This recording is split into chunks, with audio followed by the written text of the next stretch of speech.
બનાસકાંઠાના ઉણ ગામે આજે રણ મેદાન જેવી સ્થિતિ સર્જાઈ ગઈ છે। રૂણી ગામે ચૌધરી સમાજની બેઠક પૂરી થતા ઉણ ગામમાં ઈર્ષક અથડામણ ફાટી નીકળી છે। એક વર્ષ જૂના પ્રેમ લગ્ન વિવાદ આજે ભયાનક સ્વરૂપ ધારણ કર્યું છે। ચૌધરી અને રબારી સમાજના લોકો લાકડીઓ અને હથિયારો સાથે સામસામે આવી ગયા છે, જેમાં 20 થી 25 જેટલી કારના કાચ તોડી નાખ્યા છે। ઘટનાની ગંભીરતા જોતા વાવ, થરાદ અને બનાસકાંઠા પોલીસનો મોટો કાફલો ઉણ ગામે દોડી આવ્યો। દીકરીને પરત લાવવાની માંગ સાથે રૂણી ગામમાં આક્રોશ વ્યક્ત કરાયો હતો, તેની સીધી અસર ઉણ ગામમાં જોવા મળે છે।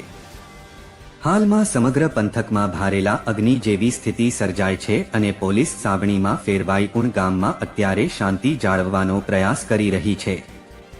રિપોર્ટર નરેશભાઈ ઠાકોર।